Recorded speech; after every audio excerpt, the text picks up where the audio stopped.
sekalian, alhamdulillah. Allahumma salli ala Sayyidina Muhammad wa ala alihi wa ashabihi ajma'in. Terima kasih Dok Dik, Dr. Diki dan Dok Sep, Dr. Asep. Yang satu dari Brisbane dan yang satu lagi dari Kuningan, ya. Kuningan. Jadi pembicaraan kita kemarin itu membuat banyak orang yang penasaran dan merasa wah, harus diulangi, harus ditambah supaya makin berkah katanya. Insyaallah. Bismillah. Apalagi semalam membaca referensi bahwa memang COVID-19 ini katanya dari pandemi menuju endemi, yaitu tidak akan hilang. Jadi mencari referensi lainnya sehingga akan ada kehidupan yang mungkin akan berbeda, tidak akan seperti dulu lagi yang disebut new normal life itu. Pernah menyimak juga itu ya Pak Dr. Diki? Mohon. Siap. Ya, boleh diceritakan lagi nih tentang kenapa kok banyak orang yang mengatakan bahwa virus ini memang kelihatannya tidak akan menghilang total, tapi kita harus terbiasa nanti dengan kehidupan baru yang memang virus ini ada. Silakan Dok, Dik. Ya, nuhun. Assalamualaikum warahmatullahi wabarakatuh. Waalaikumsalam warahmatullahi wabarakatuh. Jadi menyambung kemarin, dan untuk virus, nama virusnya ini namanya SARS-CoV-2. Jadi penyebab COVID-19. Jadi penyakitnya namanya COVID-19, virusnya namanya SARS-CoV-2.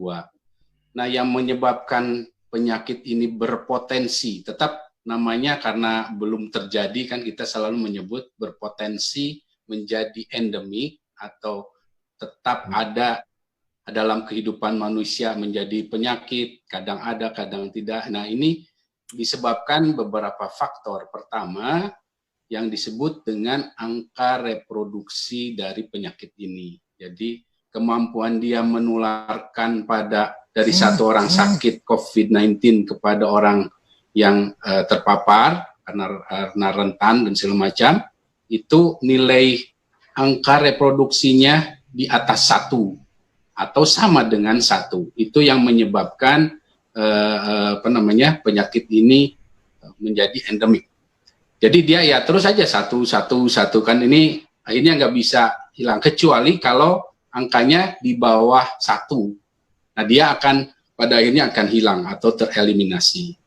Faktor lain yang menyebabkan kenapa dia juga bisa berpotensi endemik adalah karena virusnya itu bermutasi cepat. Nah, bermutasi cepat ini menyebabkan kesulitan kita, para dunia kedokteran atau ilmuwan ini, untuk melakukan intervensi dalam bentuk penemuan vaksin atau antiviralnya sangat sulit.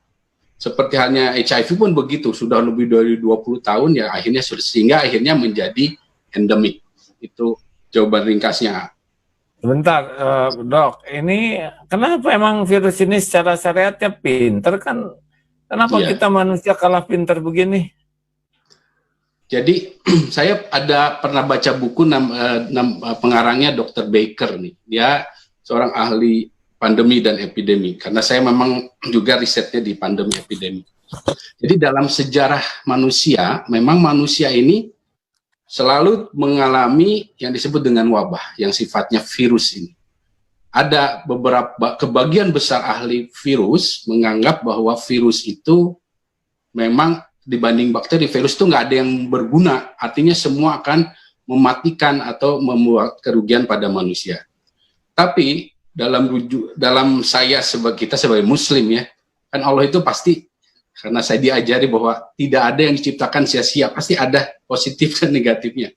Nah, dalam satu buku karya Dr. Baker ini, saya menemukan penjelasan bahwa memang manusia ini dalam DNA tubuhnya 45% itu adalah atas kontribusi infeksi.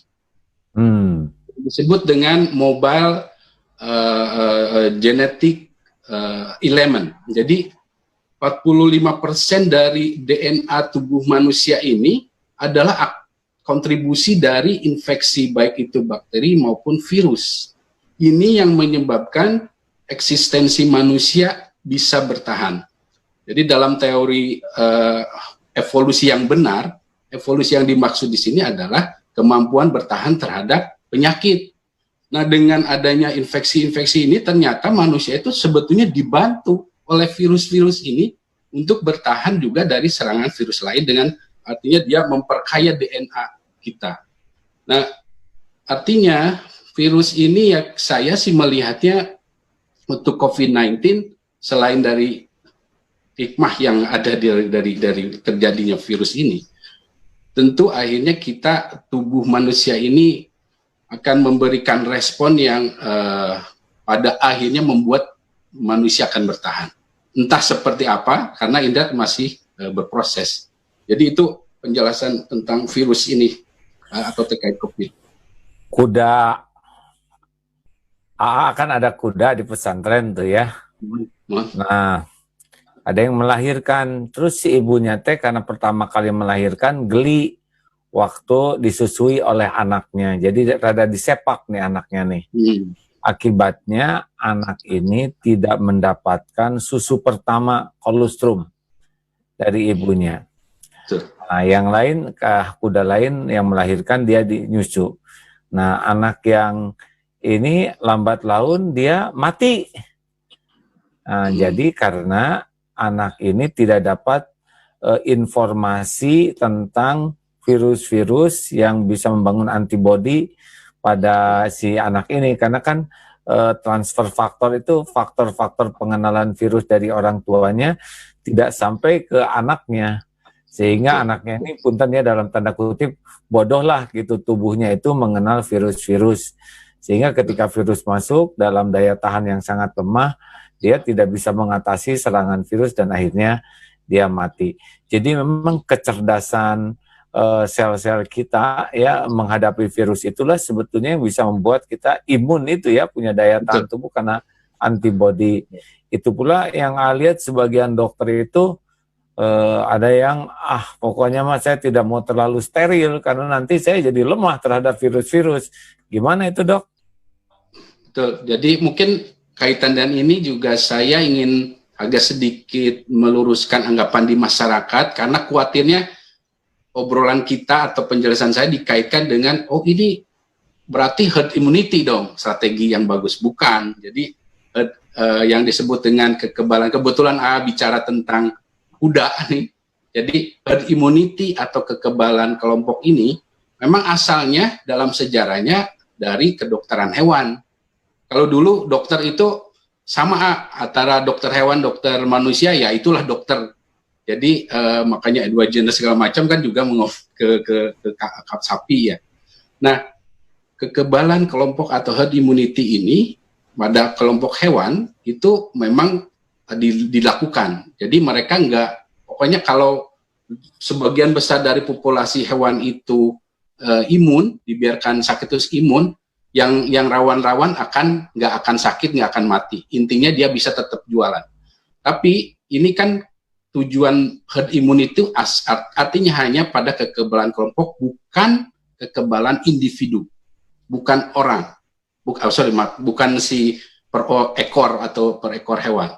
Nah, ketika ini mau diterapkan pada manusia, tentu tidak manusiawi, bukan tidak hewani, tapi tidak manusiawi, karena si yang ini ada muncul yang suara saya ada? Ada. Oke, jelas. Nah, kekebalan kelompok atau herd immunity ketika diterapkan pada manusia tidak manusiawi, karena artinya kita akan mengabaikan kesehatan individu. Kita akan mengorbankan kesehatan beberapa individu yang rawan, dan ini tidak boleh terjadi karena tentu ya tidak manusia dan segala macam. Dan selain itu, pada herd immunity yang dilakukan di manusia ada syarat dia harus ada vaksinnya atau setidaknya ada obat antivirus. Nah, kembali pada jadi hilap abdi tadi enggak lah, yang ada aja. Nah, kalau herd immunity ini ada nggak negara yang menerapkan herd immunity ini? Di awal dari pandemi ini untuk kaitan dengan COVID itu salah satunya Inggris dan juga diduga sebetulnya Amerika di awal dan Swedia saat ini. Dan akibatnya dan bisa kita lihat angka kematian tinggi, angka yang sakit juga tinggi, dan ini jadi kejadian hariannya itu nilainya jumlah korbannya nggak cuma 1-2 tapi di atas 500 orang, dan ini kan ribuan tiap hari 2.500, 3.000 yang meninggal.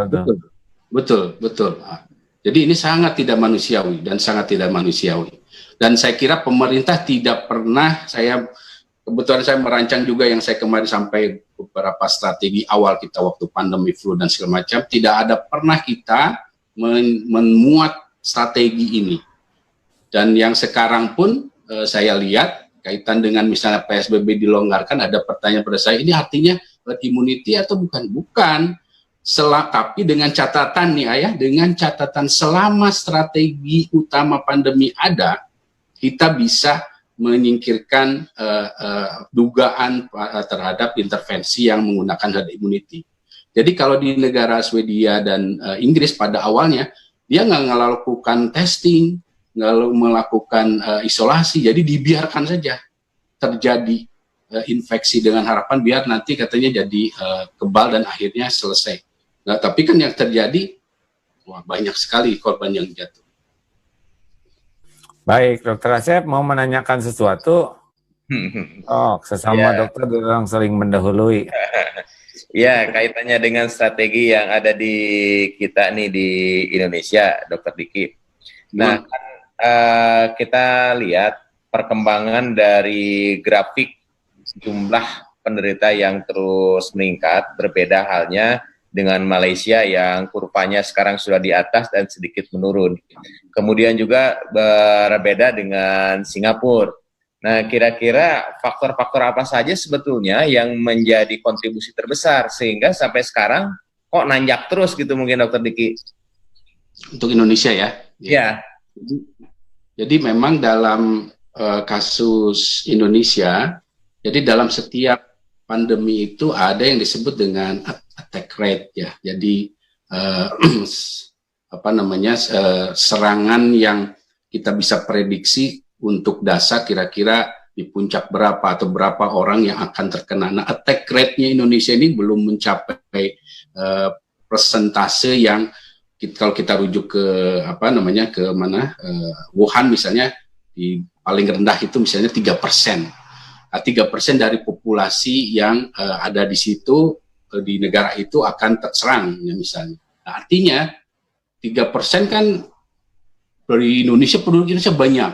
Jadi kan si virus ini terus saja gitu kan dengan cara bukan sampling ya, dia acak gitu, tergantung banyak faktor, apa dia secara genetik, secara imunitas segala macam, dia terinfeksi sampai tercapai jenuh ya, titik jenuh lah istilahnya saya bisa ambil. Titik jenuhnya di antara 3% dari rujukan kasus yang Wuhan.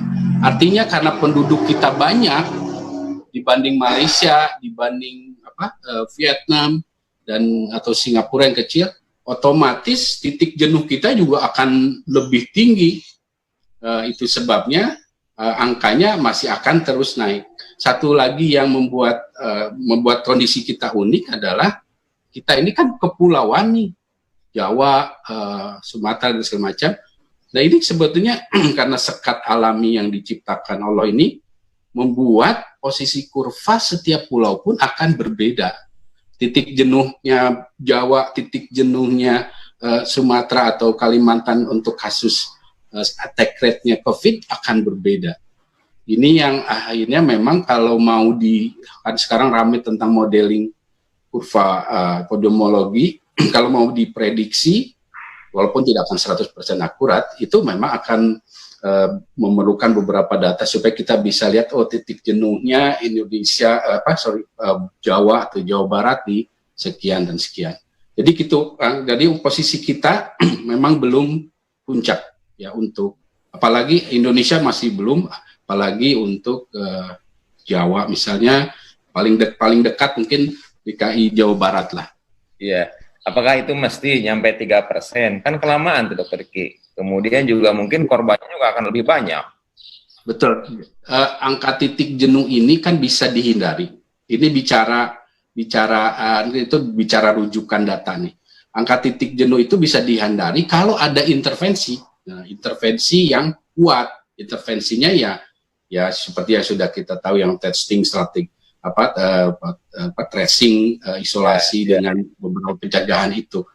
Nah, itu yang membuat kita bisa menghindari titik jenuhnya nggak segitu, bisa aja cuma 0 sekian persen. Kalau sekarang dilonggarkan bagaimana tuh? Nah, ini berita terbaru dari BUMN, karyawan BUMN yang di bawah 45 tahun katanya boleh ngantor mulai tanggal 25 Mei. Waduh, kumaya.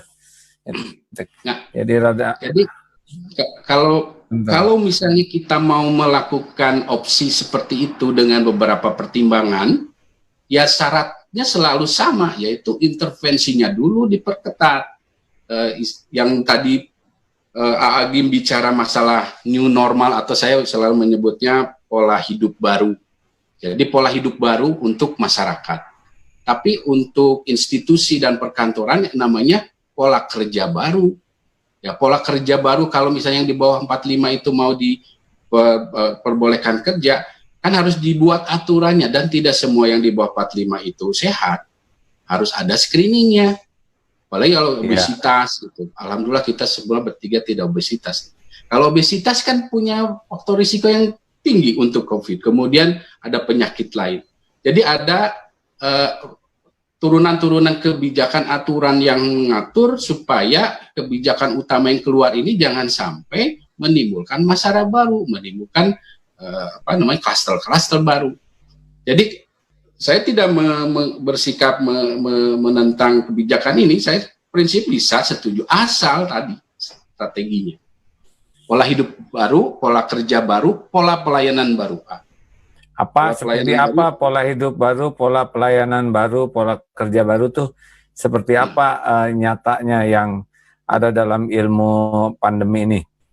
Jadi misalnya contoh untuk pola hidup baru yang masyarakat bisa lakukan, 80% saja dari masyarakat mengenakan masker berkain itu sudah sangat efektif membantu dalam pelandaian kurva. Itu pola hidup baru. Kemudian membiasakan mencuci tangan, terus dimanapun, kapanpun jaga jarak 2 meter dengan orang lain.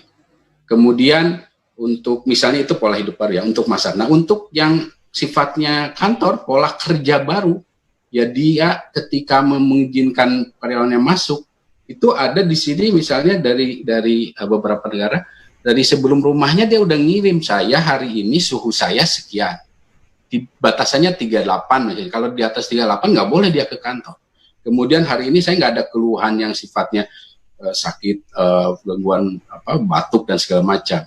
Kemudian di kantor juga begitu masuk tetap dilakukan screening. Kemudian di kantor juga ada pengaturan jumlah dalam satu ruang, tidak seperti biasa lagi. Mungkin diatur yang tadi sudah di screening di atas di bawah 45 itu, diatur yang nomor ganjil pegawainya hari ini, yang genap besok, sehingga dalam satu ruang tetap terjaga jarak dan jumlah yang tidak membuat, kan potensi penularan itu sebetulnya kita meminimalisir semaksimal mungkin kontak antar manusia. Itu intinya untuk penyakit menular.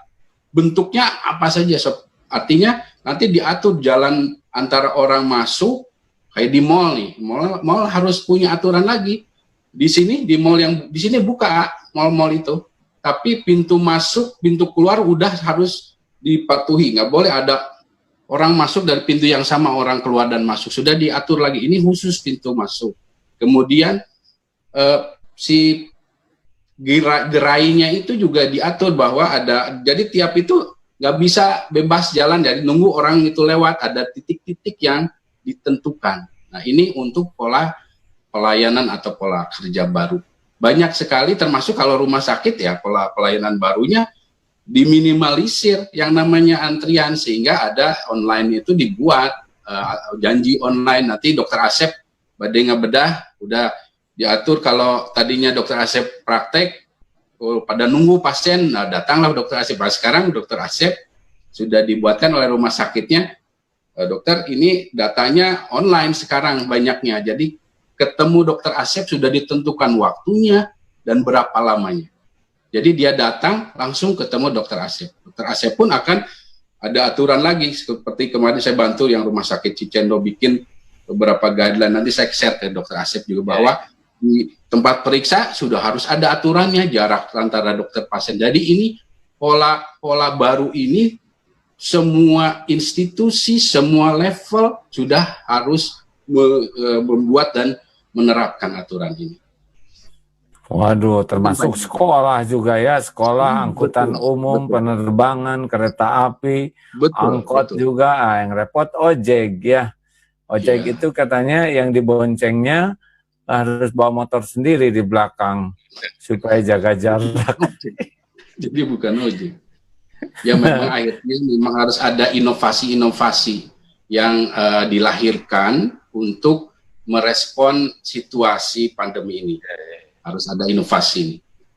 Nah, Pak Dok Dik, jadi ini memang sudah sepakat ya WHO dan para ahlinya bahwa besar kemungkinan pandemi ini akan menjadi endemi gitu, jadi sesuatu yang lebih lama dari yang diduga gitu. Baca dari berbagai literatur dan informasi, memang katanya ini akan rada panjang juga nih keberadaan COVID ini. Bagaimana tuh obrolan-obrolan dengan WHO dan timnya di sana? Ya, bulan lalu sebetulnya saya pribadi sudah menyampaikan prediksi ini nih, saat saya jadi narasumber di Perhimpunan Rumah Sakit se-Indonesia di April ya. Saya menyandingkan ada prediksi dari Harvard yang mengatakan, ilmuwan dari Harvard, bahwa ini akan berlangsung sampai 2024 dengan asumsi ditemukannya vaksin di 2023 dan butuh waktu 1 tahun untuk distribusi dan segala macam. Kemudian Dirjen WHO sudah memulai mengidentifikasi risiko atau potensi penyakit ini akan berlangsung lebih lama dari 2024 itu. Itu Dirjen WHO pada April ya. Nah, dari saya sendiri, kalau saya melihat jadi ada sifat virus dari SARS-CoV-2 ini yang dia mirip virus HIV, yaitu dia memperdaya sel T-nya kita yang sifatnya seperti tentara ini untuk imunitas. Dia melumpuhkan sistem imunitas kita. Ini kemampuan SARS-CoV-2 yang terdeteksi di awal atau di pertengahan April lalu. Dan dengan melihat beberapa faktor lainnya, saya akhirnya juga memprediksi ini bisa menjadi endemi. Karena kalau virus itu dalam tanda kutip pintar untuk mengelabui, kan kita bicara di awal tadi kemampuan tubuh kita, imunitas kita untuk melawan virus dan bakteri. Nah, kan ini saya nambahin sedikit saja. Jadi untuk melawan virus kita punya ada namanya interferon. Nah, untuk mengelabui interferon atau sistem imunitas yang lain, si virus SARS-CoV-2 ini pintar seperti ninja lah, susu lumputan. Jadi dia bisa seperti virus HIV. Dan ini yang membuat akhirnya dia akan sulit untuk tidak mudah untuk dibunuh oleh antivirus. Berarti antivirusnya tidak mungkin cuma satu, atau antivirus obatnya itu akan seperti HIV, akan jadi kombinasi. Nah, atas beberapa kondisi inilah akhirnya secara resmi memang beberapa waktu lalu ketua tim atau direktur tim teknis untuk penanganan pandemi di WHO, Mike Ryan, itu akhirnya mendeklar potensi ini menjadi endemi. Karena ini mereka declare ini karena gini ya, karena ada beberapa negara yang secara berani mengklaim ini akan selesai akhir tahun, selesai bulan depan, selesai 2-3 bulan. Nah, ini WHO ini kan penjaga kesehatan di dunia nih. Jadi dia perlu mengingatkan negara-negara supaya tidak lalai, tidak abai. Ini tuh virus ini tuh bukan virus main-main, bukan virus flu biasa. Jadi tidak bisa kita akhirnya dikhawatirkan dengan adanya klaim-klaim seperti itu akan menurunkan intervensi atau upaya yang tadi itu, yang akibatnya memang 80% tidak bergejala. Tapi harus diketahui bahwa dari yang tidak bergejala pun ternyata ada gangguan yang di parunya akhirnya seperti katakanlah jadi kayak cacat di beberapa fungsinya atau mungkin di ginjal dan segala macam. Kan ini akan menurunkan kualitas SDM. Saya sudah sampaikan waktu saya ketemu dengan jajaran TNI karena diundang ke sana bahwa ini akan ada potensi juga kalau kita tidak responsif, kita bisa bukan kehilangan tapi kualitas SDM Indonesia bisa nurun. Makanya di Amerika tentara yang sudah terkena COVID-19 itu akan diberhentikan. Walaupun sudah pulih, tapi sudah diberhentikan karena ya memang ada beberapa kondisi yang membuat dia akhirnya menurun secara beberapa proporsi kualitas kesehatannya. Oh, jadi walaupun OTG orang tanpa gejala, tapi kalau virus itu ada pada dirinya, tetap aja akan berefek walaupun tidak nampak signifikan efeknya gitu ya. Betul lah. Itu yang membuat akhirnya negara-negara maju juga, contoh yang tadi, tentara itu kan standar kesehatannya tinggi nih, apalagi negara Amerika. Akhirnya termasuk kayaknya di sini juga mungkin akan begitu. Jadi di Amerika tapi sudah jelas dia Anda sakit ya dibantu sampai pulih, tapi setelah itu ya dipensiunkan. Tidak memenuhi lagi. Nah, sekarang kan kalau umur 45 sudah boleh bertebaran kembali, itu kan potensi OTG. Nah, seperti aki kuadrat, aki-aki ya. Seperti saya umur 58. Nah, nanti kan orang yang kerja pada pulang ke rumah, dia bisa ngangkut virus itu ke seisi rumah. Gimana tuh, Dok? Gimana gaya barunya nih?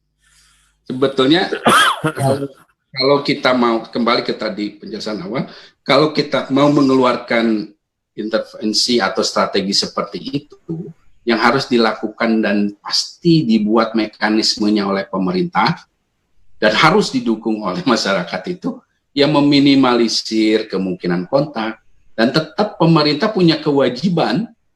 Jadi yang kalau saya sarankan pernah saya sampaikan juga di media, yang akan kerja ini dites dulu, dites dulu. Kita kalau mau ada kan memang pooling test ya, dalam sejarah pandemi itu kita menggunakan juga tuh epidemi pooling test di 1940-an yang ramai belakangan ini. Nah, pooling test ini bisa dipakai untuk supaya lebih hemat lah, tapi hasilnya tetap valid dengan menggunakan PCR. Jumlah misalnya 10 orang. Nah, dengan sudah kita tes karyawan yang akan masuk, termasuk pelayan kesehatan, para tenaga medis, itu wajib, itu harus dites. Beliau-beliau ini kan yang akan melayani para masyarakat, dipastikan dulu tenaga kesehatan kita juga sehat.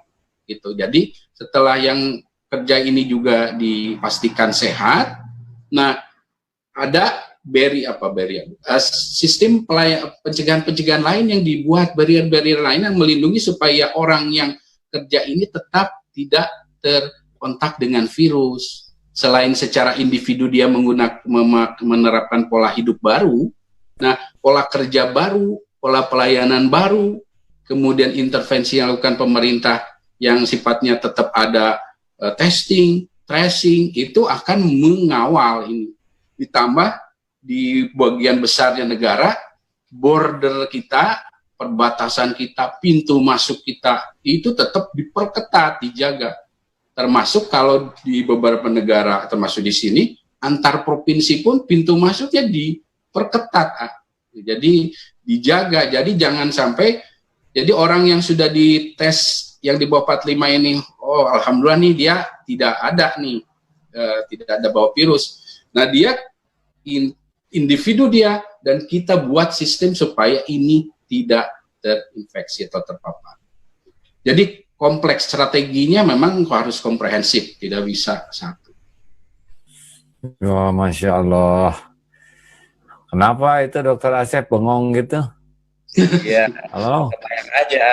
Kalau misalnya pada saat ini yang 40 tahun, di bawah 45 tahun ini kita bebas untuk keluar dengan sistem yang ada sekarang, dengan kondisi seperti ini, saya mah sudah kebayang aja betapa banyak nanti peningkatan PDP dan ODP. Ini yang terjadi pengalaman kami di 2 bulan terakhir ini. Kebanyakan mereka yang berdatangan dari luar kota, kemudian yang beraktivitas, itu secara signifikan akan meningkatkan grafik ODP dan PDPA. Jadi kebijakan membebaskan atau melonggarkan ini pun saya memperkirakan justru ini akan memperlama kita, kalau kata Dokter Diki, memperlama mencapai titik jenuh. Nah, di satu pihak juga kita kan berpikir juga, kalau ada orang bertanya mau sampai kapan kita seperti ini, kan kita juga sebetulnya tidak bisa jawab. Nah, yang jadi problem terbesar adalah roadmap penanganan di kita ini menurut saya belum transparan. Sehingga roadmap yang belum transparan ini bisa menimbulkan multitafsir. Andai kata kita mau di rumah terus sampai kapan seperti ini, ya kan orang mungkin yang udah di luar rumah kita juga mempunyai kecemburuan. Kita mati-matian bela-bela teman-teman supaya teman-teman itu sehat. Sementara yang lain berkeliaran. Orang yang di rumah juga, orang yang lain berkeliaran, saya disiplin, ini juga jadi kecemburuan juga. Nah, dari roadmap yang menurut saya ini kurang transparan inilah, kita bisa menafsirkan masing-masing dengan penafsiran sendiri. Nah, ini menurut saya yang cukup berbahaya di tatanan bawah gitu. Ya, memang betul. Sekarang yang rada-rada makin jengkel itu adalah kita jadi jarang ke masjid. Kan ngajak orang patuh ke fatwa majelis ulama. Tapi begitu banyak fakta orang berkerumun di airport, di terminal, di pasar, di berbagai tempat, jadi rada tutung nih yang ngajak. Aduh. Nah, lagi mikir juga nih, mau berbicara juga dengan para ulama supaya bagaimana nih realistisnya hidup normal baru, apa tadi tuh, kehidupan normal yang baru, pola hidup baru, pola pelayanan baru, pola kerja baru, pola ibadah baru lah misalnya. Nah, jadi itu dia. Karena nggak mungkin kita jadi terus-terusan tidak ke masjid begini, pada saat yang sama sudah mulai dibuka aktivitas yang lain ya. Ini penting sekali. Memang kita berbaik sangka bahwa tidak ada yang menginginkan keburukan lah bagi semua, hanya tergantung tingkat kelemotan siapa-siapa yang mengambil kebijakan. Tapi lihat di Australia ini, di Perth, karena memantau terus ya dengan berita di Perth, masyarakatnya tuh paham apa yang akan dilakukan pemerintah, tahapan-tahapannya. Kalau ini begini akan begini, kalau ini tahap ini berhasil akan memasuki tahap itu, kalau ini tahap bagaimana bulan Juli musim dingin itu akan ada tahapan flu dan sebagainya. Nah, karena jelas gitu dari langkah 1, langkah 2, langkah 3-nya. Betul. Jadi masyarakatnya regreg di dalam menjalankan tahapan itu bersama. Yang repot itu memang enggak jelas ya. Satu ngomong itu, satu ngomong itu. Udah jangan curhat Udah Pak Asep jangan curhat. Sok 5 menit lagi Pak Diki. Saya setuju tadi tuh Dokter Asep bicara ya. Saya jadi teringat kenapa Pak Dokter Asep bicara, mungkin karena dari Kuningan. Saya tuh ingat kalau kita ngebedahkan balong, maksudnya ngebedahkan balong. Kita punya kolam isi air, isi ikan. Kita mau lepaskan nih pada kolam baru, dan kita akan saring gitu. Nah itu kan semua kita siapkan tuh, jaga-jaganya di pintu-pintu yang kira-kira ikan itu bisa keluar, ada jaring-jaringnya, dibikinlah.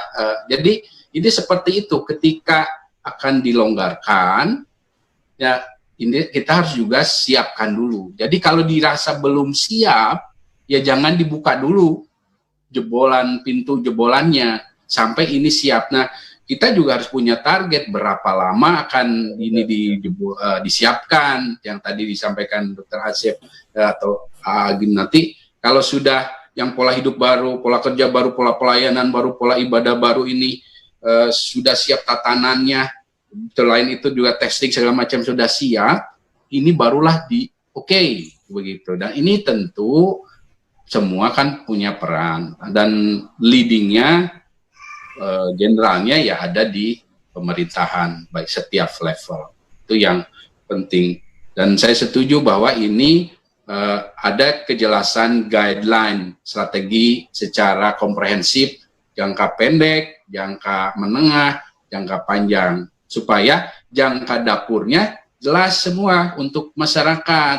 Karena ini kalau tidak jelas jangka-jangka ini, kan masyarakat ini harus tetap hidup. Betul kata Kang Asep tadi, mau sampai kapan? Dan ini tidak hanya masyarakat, secara nasional juga ekonomi kita kan harus tetap hidup. Nah, jangka dapurnya, segala macamnya ini yang harus diturunkan, dipastikan keamanannya dari jangka pendek, jangka menengah, jangka panjang tadi. Baik, terima kasih nih Dokter Diki, ya bikin orang penasaran terus. Tapi begitulah, memang fakta ini kita husnuzon bahwa memang setiap negara, setiap pemerintahan pasti ingin yang terbaik bagi rakyatnya. Terlepas dari segala keterbatasan dan kekurangan yang ada, ya kita semua harus ambil bagian, menjadi bagian dari solusi. Sebab kalau kita jengkel tidak ada ujungnya, juga hanya menurunkan daya imunitas tubuh kita. Ya, betul. Jadi jangan sampai ambek-apegung, jadi jengkel luar biasa, yang ujungnya kita jadi santapan COVID itu. Yeah. Namun memang sudah menjadi bahasan umum ada pola hidup baru ini, ya. Dan kelihatannya semua harus mulai belajar tentang beradaptasi. Kita ini jangan sampai kita kehilangan kesempatan untuk kreatif dan sebagainya karena menunggu-nunggu pola hidup lama yang sebetulnya sudah berakhir. Kita harus mulai belajar lebih banyak menyikapi, karena semua elemen, termasuk juga para ustadz, para kiai yang nunggu diundang ceramah ke sana sini, sekarang kasihan nggak ada yang ngundang, yang gaptek atas jadinya gaplek ya. Nah, sekarang ada teknologi seperti ini dan banyak hal. Nah, mudah-mudahan obrolan kita kali ini bisa membuat kita lebih siap menghadapi sesuatu takdir Allah yang baru, yang pasti bagi orang beriman tidak ada ruginya. Ya. Mohon Dokter Diki, musim apa sekarang di sana? Mulai dingin kah? Mulai dingin, tapi ini di rumah nih, saya nggak keluar, alhamdulillah. Iya. Waduh, udah pengen ke sana nih. Katanya kalau pakai visa bisnis mah rada boleh juga. Mungkin Juli sudah mulai jalan, insya Allah ya. Insya Allah. Cuman di karantina 14 hari, jadi pulang dari sana, balik lagi ke Indonesia di karantina lagi 14 hari. Hampir sebulan. Ya, jadi tepung pisan. Baik, terima kasih Dokter Asep, terima kasih ya sudah mendampingi. Karena waktunya sudah habis, kita terpaksa harus berpisah. Para pendengar yang budiman, Dokter Diki, Dokter Asep, atur nuhun, kata pipisan ilmu dan pengalamannya. Mudah-mudahan manfaat, semoga sehat selalu dan istiqomah di dalam iman, dalam amal soleh, dalam dakwah, dan dalam manfaat bagi umat ya. Sekian para pemirsa yang budiman. Assalamualaikum warahmatullahi wabarakatuh. Waalaikumsalam.